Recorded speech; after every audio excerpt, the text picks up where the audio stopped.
China-focused influence program courted senior U.S. media figures with sponsor-paid trips. A journalist's review of Committee of 100 records has renewed scrutiny of sponsor-paid trips that brought senior figures from major U.S. news organizations to China and recorded changes in their views and professional plans.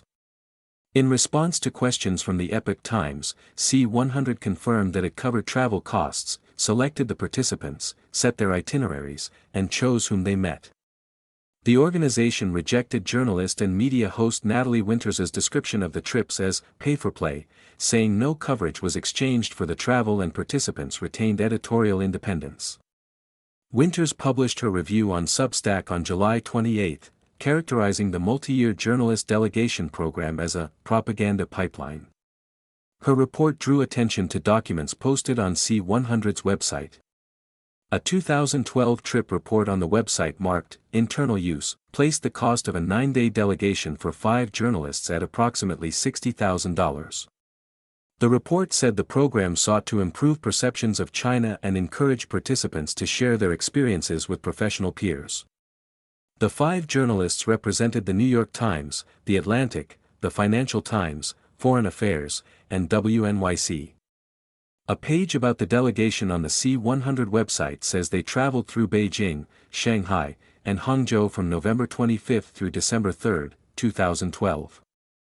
The trip report described lodging, meals, transportation, sightseeing, corporate and cultural visits, and about 20 arranged meetings with Chinese officials, academics, media representatives, students, and business executives. C100 recorded changes in views. Winnie O'Kelly, then deputy business editor at the New York Times, said she would return from the trip with several story ideas and shape my staff across Asia in some different ways, according to the report. Gary Silverman, then U.S. News editor and deputy managing editor at the Financial Times, said he would not again think or write about China without reflecting on what he had learned. WNYC host Brian Lehrer was described as saying his perception of China had changed in 100 ways. Jonathan Tepperman, then managing editor of Foreign Affairs, said the trip had given him a much deeper, more subtle and more nuanced sense of China and elite opinion in the country. He said he had made contacts he intended to continue consulting and called it the best press trip he had attended.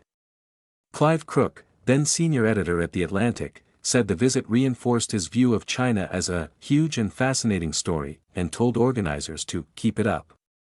C100's report highlighted 2 articles Crook published after the trip, Why China and the U.S. Can Be Capitalist Comrades, and China's Ghost Towns Won't Have a Hard Landing.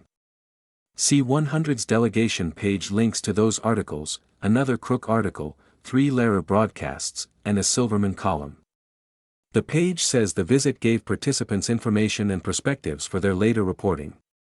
Shen Dingley, a professor at Fudan University in Shanghai who met the delegation, responded to the participants' assessments with a remark recorded in the trip report. "You made the change," Shen said. Participants from major newsrooms.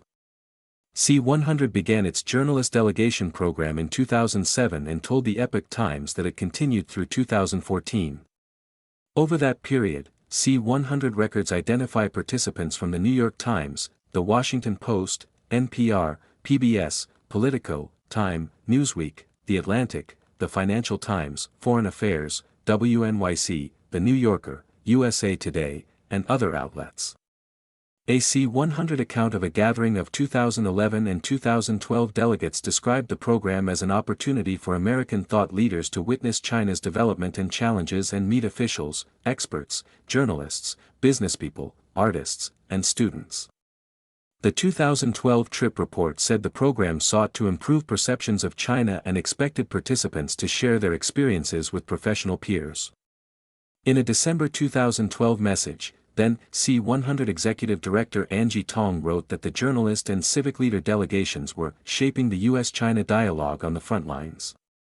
The 2012 delegation met Cui Tiankai, then Chinese Vice Foreign Minister. CCTV Executive Producer Cheng Yu. Sinopec Chairman Fu Qingyu.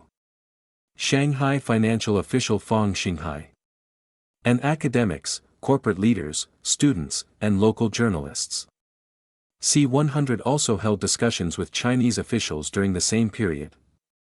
Its account of those meetings says C-100 leaders met Chinese Culture Minister Kai Wu, Hong Kong Chief Executive-elect Leung Chun-ing, and C.H. Tung, chairman of the China-US Exchange Foundation, a Hong Kong organization established in 2008. C-100 leaders also discussed possible collaboration on the organization's teacher and journalist delegations to China with He Yafei, then Deputy Director of the State Council's Overseas Chinese Affairs Office. C-100 defends the program. Committee of 100's journalist delegation program was an open professional exchange that last ran in 2014, during a period when the two economies were rapidly integrating. Expanded U.S.-China engagement was the stated policy of both American political parties, C-100 said in a statement to the Epoch Times. The organization said the program was intended to give American editors direct exposure to a country often covered from a distance. The program's purpose, described openly for years, was understanding through direct experience, the statement said. Participants disclosed their trips and retained full editorial independence. Nothing in the record shows anyone wrote or edited a story at anyone's direction.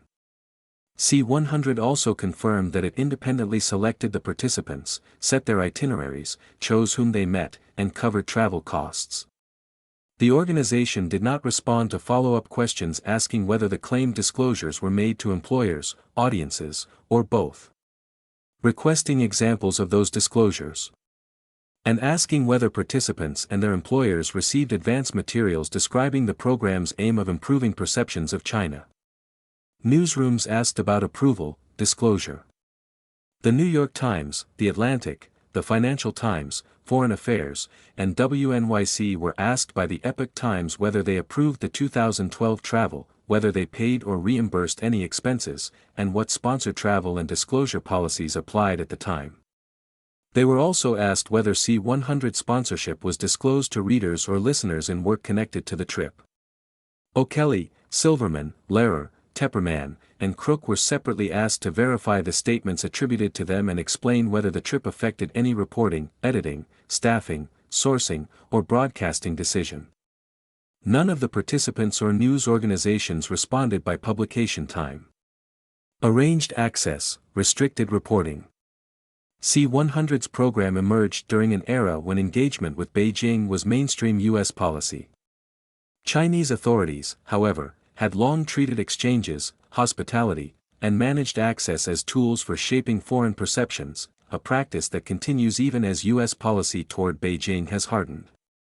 On July 27, 19 media workers from Myanmar, Laos, Vietnam, and Bangladesh began a 6-day visit to Baoshan in Yunnan province under the guidance of the CCP's Baoshan Municipal Propaganda Department, according to a Xinhua report.